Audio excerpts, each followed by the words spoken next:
Price Lord. கர்த்தருடைய நாமம் மகிமைப்படுவதாக. இந்த நாளிலும் தேவ செய்தியை கொடுக்கும்படியாக ஆண்டவர் கொடுத்த பெரிதான ஈவுக்காக நான் நன்றி செலுத்துகிறேன். கர்த்தராகிய இயேசு கிறிஸ்து உங்கள் அனைவரையும் ஆசீர்வதிப்பாராக. ஆமேன். இந்த நாளிலே தேவ செய்தி என்னவென்றால் பண ஆசையை குறித்து நாம் பார்க்க போகிறோம். அல்லேலூயா. வேதம் என்ன சொல்கிறது, உலகத்துல நடக்கிற காரியம் என்ன அப்படி என்று நம்ம விவரித்து கொஞ்சம் பார்க்கலாம். உலகத்துல பண ஆசையினால ஒரு மனிதனை எப்படியெல்லாம் மாற்றுகிறது. அல்லேலூயா. பண ஆசையினாலே நீதியை புரட்ட முடியும். பண ஆசையினாலே நம்மை காப்பவர்கள் கூட மாறி விடுவார்கள். பண ஆசையினாலே நமக்கு வேலை கொடுத்த முதலாளியை கூட நாம் ஏமாற்ற முடியும். அவருடைய உடைமைகளை கொள்ளையிட முடியும். அல்லேலூயா. பண ஆசையினாலே வேலை வாங்கி கொடுக்கிறேன் என்று சொல்லி அநேகரை ஏமாற்றி பணம் சம்பாதிப்பதை பார்க்கலாம். அது மாத்திரமல்ல, பண ஆசையினாலே அநேகர் வட்டிக்கு விட்டு எப்படியாவது சம்பாதிக்க வேண்டும், ஐஸ்வர்யனா ஆக வேண்டும் என்று அங்கலாய்க்கிற மனிதர்களும் உண்டு. அது மாத்திரமல்ல, பண ஆசையினால அநேக காரியங்கள் உண்டு. நீதியை புரட்ட முடியும், மற்றவர்களுக்கு ஏழைகளை ஒடுக்க முடியும், எல்லா காரியங்களும் உண்டு. ஆனாலும் கூட ஆண்டவர் இதை எல்லாவற்றையும் வெறுக்கிறார்.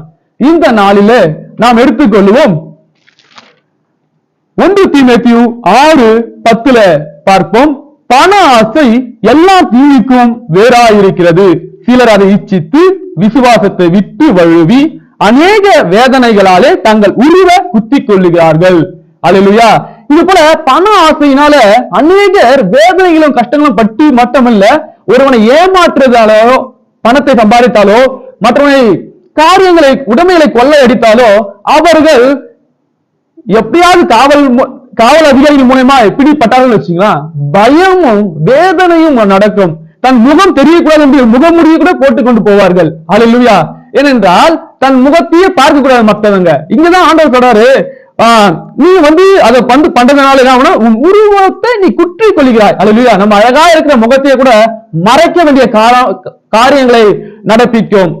ஏனென்றால் பண ஆசை அந்த அளவுக்கு ஒரு மனிதனை மாற்றி விடுகிறது. அது மாத்திரம் இல்ல, நாம் அநேக காரியங்கள் உண்டு வேதத்துல நம்ம வாசிப்போம். லூக்கா 19ஆம் அதிகாரம் 1 to 9 வரைக்கும் நம்ம வாசிப்போம். அவர் எரிகோவுக்கு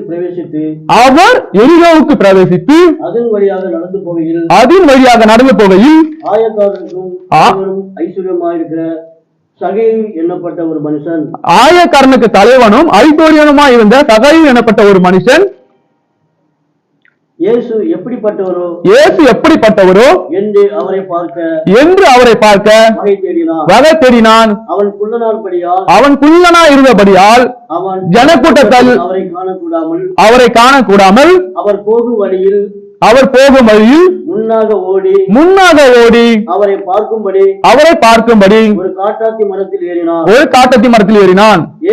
இயேசு அந்த இடத்தில் வந்தபோது அண்ணாந்து பார்த்து அவனை கண்டு சகையுவே, நீ சீக்கிரமா இறங்கி வா, இன்றைக்கு நான் உன் வீட்டிலே தங்க வேண்டும் என்றார். அவன் சீக்கிரமா இறங்கி சந்தோஷத்தோட அவரை அழைத்துக் கொண்டு போனான். அதை கண்ட யாவரும் இவன் பாவியான மனுஷரிடத்தில் தங்கும்படி போனார் என்று முறுமுறுத்தார்கள். சகைவு நின்று கர்த்தரை நோக்கி, ஆண்டவரே, என் ஆஸ்திகளின் பாதையை ஏழைக்கு கொடுக்கிறேன். நான் ஒருவனிடத்தில் எதையாகிலும் வாங்கியிருந்தால் அதிகமாய் வாங்கினது உண்டானால் நாளத்தனையாய் திரும்ப செலுத்துகிறேன் என்றான். இயேசு அவனை நோக்கி, இன்றைக்கு இந்த வீட்டுக்கு ரட்சிப்பு வந்தது. இவனும் ஆபிரகாமுக்கு குமாரனாய் இருக்கிறானே என்றார். அல்லேலூயா. இந்த நாளில பாருங்க, ஒரு சகைவு, ஒரு ஆயக்காரனும் அவன் ஐஸ்வர்யமா இருக்கிறான். ஆனால் அவன் ஆண்டவர் எரியோவிலிருந்து வரும்போது தான் எப்படியாவது ஆண்டவராகிய இயேசு கிறிஸ்துவை பார்க்க வேண்டும் என்று அவருக்குள்ளா இருந்த வாஞ்சையை பாருங்க. அவருக்குள்ள மனிதனா இருந்த வாசி என்ன பண்ணாருன்னா, ஒரு காட்டத்தி மரத்தின் மேல ஏறி அமர்ந்து கொண்டு ஆண்டவர் எப்படியாப்பட்டவரோ என்று பார்த்து கொண்டிருந்தார். ஆண்டவர் அந்த சமயத்துல வரும்போது அண்ணாந்து பார்த்து, சகைவு நீ இறங்கி வா, இன்றைக்கு நான் உன் வீட்டுல தங்க போகிறேன்றாரு. அல்லேலூயா. அவர் சொல்லும் போது அவர் வரும்போது ஆண்டவர் பாவிகளுடைய வீட்டுல போய் தங்குறாரே என்று சொல்லுகிறார்கள். அவனை ஏன் பாவி என்று சொல்ல வேண்டும் என்றால், அவன் பணத்தை வட்டிக்கு விட்டு கூட அவர் வாங்கியிருக்கலாம், அநேக இடத்துல இது பண்ணியிருந்திருக்கலாம். ஆனால் அதை கேட்ட அடுத்த செகண்ட்ல அவர் மனம் மாறுறாரு. நின்று, ஆண்டவரே நான் யார் வீட்டிலாவது அநியாயமா வாங்கியிருந்தால் நான் என் சொத்துல பாதி ஏழைகளுக்கு நான் எழுதி கொடுக்கிறேன், யாரிடத்தில் நான் அநேகமாய் வாங்கியிருந்தால் நான் 4 தனியாய் திரும்ப கொடுக்கிறேன் என்று சொல்றாரு. ஆண்டவர் அந்த இடத்துல சொல்றாரு, நீ இந்த நாளிலே உன் வீட்டுக்கு ரட்சிப்பு வந்தது, நீயும் ஆபிரகாமின் பிள்ளை தானே என்றார். அல்லேலூயா. இந்த மாதிரி ஒரு ஆண்டவர் நம் இதயத்துக்குள்ளாய் வந்த பிறகு நாம் எப்பொழுதுமே மனம் மாற வேண்டும். அல்லேலூயா. பண ஆசை எல்லா தீவுக்கும் வேறாய் இருக்கிறது. இந்த நாளிலே கர்த்தருடைய மகிமை பாருங்க. அந்த சகைவு அன்பாய் உணர்ந்து கொண்டார். சகைவு அன்பாக அவரை உணர்ந்து கொண்டார். அல்லேலூயா. அவர் பிடித்துக் கொண்டான், அவரை ரொம்ப நேசித்தான். அது மேற்கு அவர் யாரிடத்துல வாங்கினாலும் அநியாயமா கொடுக்க கூடாது அப்படின்ட்டு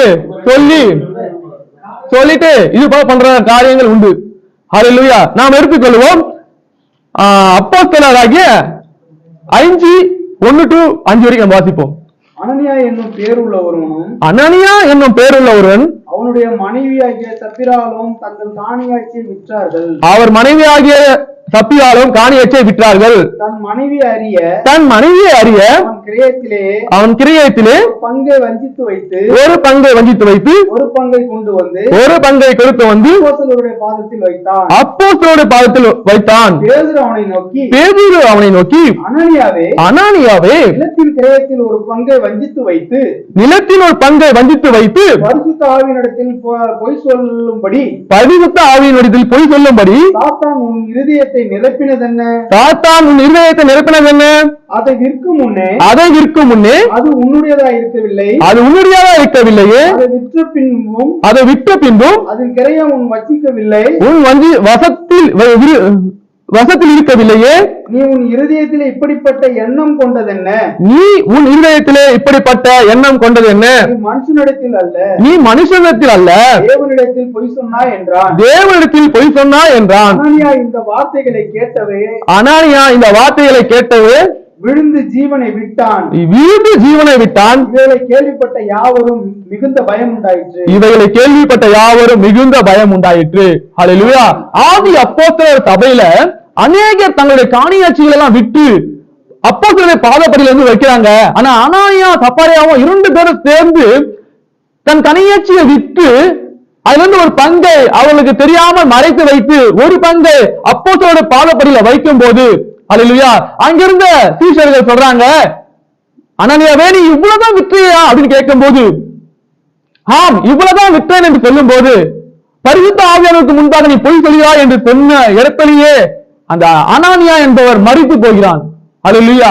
உலக ஆசை பணத்திற்காக தன்னுடைய ஜீவனையை இழக்க வேண்டிய நிலைமை அந்த அனனியாவுக்கு வந்தது. அந்த மாதிரி காரியங்களை நாம் எடுக்க வேண்டும். அல்லேலூயா. நாம் எடுத்துக்கொள்வோம் எசேக்கியேல் 18:8-9 வரை நாம் வாசிப்போம். வட்டிக்கு கொடாமலும் பொலிசை வாங்காமலும் அநியாயத்துக்கு தன் கையை விலக்கி மனிதருக்குள் வழக்கை உண்மையாய் தீர்த்து என் கட்டளையின்படி நடந்து என் நியாயங்களை கைக்கொண்டு உண்மையா இருப்பானாகில் அவனே நீதிமான், அவன் பிழைக்கவே பிழைப்பான் என்று கர்த்தராகிய ஆண்டவர் சொல்லுகிறார். இந்த நாளிலே நாம் பார்க்கிறோம், வட்டிக்கு கொடாமலும், அல்லேலூயா, போலீஸை வாங்காமலும், அதாவது லஞ்சம் பணம் வாங்காமலும், மற்றவருடைய வழக்கு தீர்க்க அநியாயம் செய்யாதபடிக்கு இருக்க வேண்டும். அல்லேலூயா. ஏனென்றால் கர்த்தருக்கு பிரியமல்லாத காரியம். ஏனென்றால் தேவன் உண்மையே நல்லவருங்க. ஹல்லேலூயா. அவர் பரிசுத்தம் உள்ள தேவன். அவரை பின்பற்றுகிற அனைவருமே இந்த பூமியில யார் வேணா இருக்கலாம். நான் இந்த மதத்தை சேர்ந்தவன், நான் அடுத்த மதத்தை சேர்ந்தவன் அல்ல, ஏசப்பா வந்ததில்லை, எல்லாருக்காக தான் வந்தார். ஹல்லேலூயா. நாம் எல்லாருமே பரிசுத்தமாய் தான் வாழ வேண்டும் என்று நினைக்கிற ஒரே தேவன் அவர். உங்களை நேசிக்கிற தேவன் அவர். அவர் பரிசுத்தமாய் வாழ வேண்டும் பிள்ளைகள் என்று நினைக்கிறவர். ஹல்லேலூயா. ஏனென்றால் நீதியை நாம் புரட்டக்கூடாது. அல்லேலூயா. நீதியை வந்து உங்களை பத்தி யாராவது வந்து ஒரு வழக்கை சொல்றாங்களா, மற்றவங்களை பத்தி பேசும்போது ஒருவருக்கு ஒரு பக்கமாய் தீர்ப்பு வழங்காத படிக்கும், மற்றவர்களுக்காக நீங்க பரிந்து பேச வேண்டும் என்று பணம் வாங்கி கொண்டு பரிந்து பேசாத படிக்கு பார்த்துக் கொள்ளுங்கள் உங்கள் ஆத்துமாக்களை. ஹல்லேலூயா. அதுக்கடுத்து ஏனென்றால் ஆண்டவருடைய மகிமை, அதாவது கர்த்தராகிய தேவன் ஆண்டவர் சொல்லுகிறார் என்று வேதம் சொல்கிறது, நாம் பரிசுத்தமாய் வாழ வேண்டும். கர்த்தராகிய இயேசு கிறிஸ்து இப்படியாதான் சொல்லுகிறார். நாம் எடுத்துக்கொள்ளும் எபிரேயர் 13:5. நீங்கள் பண ஆசை இல்லாதவர்களாய் நடந்து உங்கள் இருதயங்களை போதும் என்று எண்ணுங்கள். நான் உன்னை விட்டு விலகுவதும் இல்லை, கைவிடுவதும் இல்லை என்று அவர் சொல்லியிருக்கிறாரே. உன்னை கைவிடுவதில்லை என்று அவர் சொல்லியிருக்கிறாரே. ஹல்லேலூயா. நீங்கள் பண ஆசை இல்லாதவர்களாய் நடக்க வேண்டும். அதுதான் தேவன் இருக்கிறார். நீங்க அதை வெறுத்து வாங்க பாருங்க. பணம் எல்லாத்துக்கும் உதவுதான் பைபிள் சொல்லுகிறது. ஆனால் உழைத்த காசிலிருந்து நீங்க ஐஸ்வர்யமாய் பெரிய லெவல்ல நீங்க வீடை கட்டினாலும் சரி, உங்களுக்கு ஏற்றபடி நீங்க கார்கள் வாங்கினாலும் சரி, நகைகளை அணிந்தாலும் சரி, அது வந்து பாவம் அல்ல. அநியாயமாய் பண ஆசையினால் இச்சித்து மற்றவர்களுடைய உடைமைகளை கொள்ளையடித்து மற்றவர்களை ஏமாற்றி அந்த பணத்தினாலே நம்ம வந்து நாம் சுகபோகமாய் வாழ்வது தேவனுக்கு பிரியம் அல்ல. ஹல்லேலூயா. அடுத்து நீதிமொழிகள் 10:22 நான் வாசிக்கிறேன். கர்த்தரின் ஆசீர்வாதமே ஐஸ்வர்யத்தை தரும், அதனோடு அவர் வேதனை கூட்டார். ஹல்லேலூயா. கர்த்தருடைய ஆசீர்வாதமே ஐஸ்வர்யத்தை தரும், அதனோட அவர் வேதனையை கூட்டாராம். ஹல்லேலூயா. ஆண்டவர் ரொம்ப ரொம்ப நல்லவர். உன் கையின் பிரயாசத்தை நீ சாப்பிடுவாய், உனக்கு பாக்கியமும் நன்மையும் உண்டாயிருக்கும். இதை மாத்திரம் தான் ஆண்டவர் விரும்புகிறார். இந்த நாளில நாம் ஜெபம் பண்ணி முடிப்போம். எங்களை அதிகமாக நேசிக்கிற எங்கள் அன்பின் பரலோக பிதாவே, அப்பா, பண ஆசை எல்லாம் தீங்குக்கும் வேறா இருக்கிறது ஆண்டவரே. இந்த செய்தி மற்றவர்களுக்காக அல்ல, எனக்கும் சேர்த்துதான் ஆண்டவரே, மற்றவர்களுக்கும் எனக்கும் சேர்ந்துதான். இதை பார்க்கிற ஒவ்வொருடைய இருதயத்தையும் ஆண்டவரே நீங்கள் ஆராய்ந்து பாரும். ஆண்டவரே, அநியாய வட்டி வாங்காத படிக்கும், நீதி செய்கிறவர்கள் பணத்திற்காக நீதியை போட்டாத படிக்கும், எங்களை பாதுகாப்பா வைத்துக் கொண்டு இருக்கிற மனிதர்களுக்காக ஆண்டவரே பணம் வாங்கி கொண்டு ஒருதலை பட்சமாய் பேசாத படிக்கும் நீங்க பாதுகாத்துக் கொள்ளுங்க. ஒவ்வொரு இருதயத்தையும் சமாதானமாய் நடத்துங்க. நாம் உழைத்து கையிட்டு செய்கிற எந்த வேலையிலையும் நீங்கள் ஆசீர்வதிக்கிறவர் ஆண்டவரே. ஈசாக்கு பஞ்சத்தின் காலத்துல விதைவித்தான், அதை 100 மடங்காய் ஆசீர்வதித்த தேவன் ஆண்டவரே. இந்த நாளில் இதை பார்த்துக் கொண்டிருக்க எனக்கு இந்த வருமானம் கொஞ்சம், ஆனா எனக்கு பத்தல என்று வங்கலாய்த்துக் கொண்டிருக்கிற பிள்ளைகள் உண்டு. அவளுக்கு நாங்கள் ஆசீர்வதிக்கிறோம் ஆண்டவரே. இந்த நாளில் அவங்களுடைய வருத்தங்கள் பாரங்கள் எல்லாம் நீங்கிட்டோம். பண ஆசை இல்லாததா இருந்து பாதப்படியில நாங்கள் வந்து அமரும் போது கர்த்தர் எல்லாவற்றையும் தீர்த்து சமாதானமும் சந்தோஷமும் இந்த குடும்பத்தில் எப்போது நிலைத்திருப்பதாக. ஆமேன். ஹல்லேலூயா.